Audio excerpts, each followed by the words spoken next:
Hello दोस्तों, नमस्कार। आज हम पढ़ेंगे शारीरिक दंड और मानसिक दंड के बारे में। ठीक है। जैसे कि आप लोगों को पहले से पता है शारीरिक दंड क्या होता है ना। फिर भी मैं आपको बता रहा हूँ। शारीरिक दंड का तात्पर्य होता है किसी भी बच्चे को या किसी भी व्यक्ति को शारीरिक रूप से नुकसान पहुँचाना, है ना। तो शारीरिक रूप से नुकसान पहुँचाने में क्या क्या आएगा, उसको हम थप्पड़ मारेंगे, है ना। उसको अगर हम थप्पड़ मारते हैं तो वो शारीरिक दंड में आएगा। ठीक। उसको हम अगर पीटेंगे, थप्पड़ मारेंगे, ठीक है, चुटकी बजाना, ये सब किस में आएगा? शारीरिक दंड में आएगा। ठीक है। तो शारीरिक दंड के बहुत सारे प्रकार हैं, उस प्रकार को मैं आपको बता रहा हूँ। जैसे शारीरिक दंड को हम 3 भागों में बांट सकते हैं। ठीक है। तो कौन कौन से 3 भाग हैं उसको हम देखते हैं। पहला, अभिभावकीय एवं घरेलू शारीरिक दंड, मतलब ऐसा शारीरिक दंड जो घर में मिलता है। जैसे घर में माता पिता हैं, वो अपने बच्चों को मारेंगे तो वो भी एक शारीरिक दंड का प्रकार है। तो उसको हम क्या बोलेंगे? घरेलू शारीरिक दंड बोलेंगे। ठीक है। अगर स्कूल में हम उसको मारेंगे, बच्चे को हम मारेंगे, तो वो आएगा स्कूल में दिया जाने वाला शारीरिक दंड, है ना। तो बच्चे को घर में भी जैसे पेरेंट्स मारते हैं, अभिभावक मारेंगे, है ना, उनको पीटेंगे, तो वो कहलाएगा घरेलू शारीरिक दंड। अगर स्कूल में हम उसको मारेंगे, बच्चे को हम पीटेंगे, तो वो कहलाएगा स्कूल में दिया जाने वाला शारीरिक दंड, है ना। फिर होता है न्यायिक शारीरिक दंड। न्यायिक शारीरिक दंड में कोई सज़ा मिलता है ना।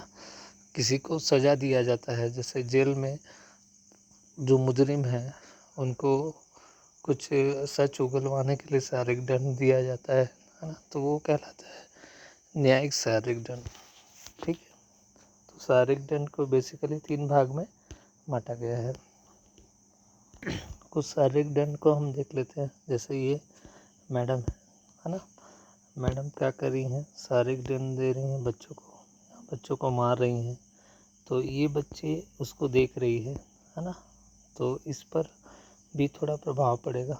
जो बच्चा मार खाता है उस पर तो प्रभाव डेफिनेटली पड़ता ही है। साथ में आसपास जो बच्चे देखते रहते हैं उन पर मानसिक रूप से प्रभाव पड़ता है। तो इसको हम बोलेंगे मानसिक दंड। इसको हम मानसिक दंड भी बोल सकते हैं, है ना। क्योंकि ये लड़की जो है इनको देख रही है मार खाते हुए, तो इसके मन मस्तिष्क पर एक डर बैठ जाएगा, है ना।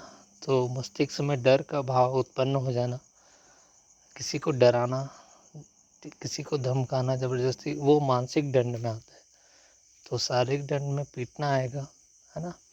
किसी को कान पकड़ के खींच देना, है ना, बाल को खींच देना, ये सब शारीरिक दंड में आएगा। और मानसिक दंड में किसी को मानसिक रूप से क्षति पहुंचाना, वो आएगा मानसिक दंड, है ना। और 1-2 फोटो देख लेते हैं हम लोग।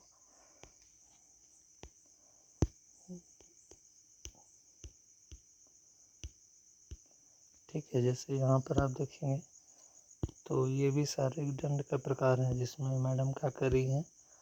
ये शारीरिक दंड दे रही हैं। इनको भी जैसे मार पड़ा है, तो शारीरिक दंड का एक प्रकार है।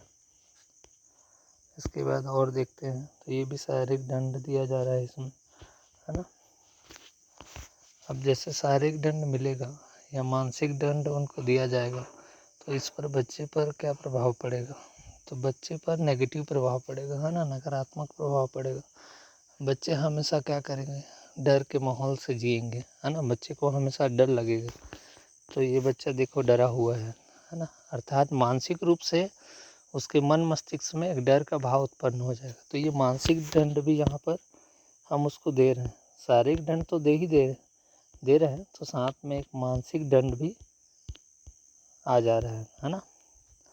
फिर और आगे हम देखेंगे तो ये वो रोने लगेगा, है ना। शारीरिक दंड तो उससे मन मस्तिष्क में एक बुरा प्रभाव पड़ेगा, जिससे वो रोएगा, है ना, खुल के आपसे बातचीत नहीं करेगा, आपके पास आने से वो डरेगा। तो ये शारीरिक दंड में आएगा। साथ में उसका मानसिक स्तर भी क्या हो जा रहा है, अवरुद्ध हो जा रहा है ना। ये देखिए, हम किसी को कान पकड़ रहे हैं, है ना।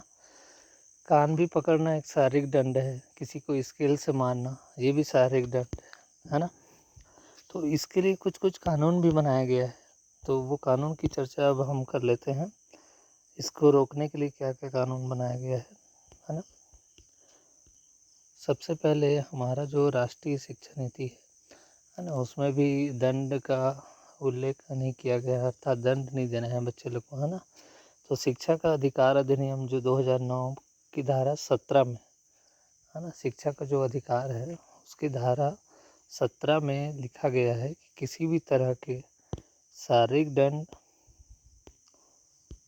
मानसिक प्रताड़ना व भेदभाव को प्रतिबंधित करता है। मतलब धारा 17 में लिखा गया है कि हम किसी भी बच्चे को, किसी भी व्यक्ति को शारीरिक दंड नहीं दे सकते हैं, उसको मानसिक प्रताड़ित नहीं कर सकते हैं और भेदभाव को भी प्रतिबंधित किया है ना।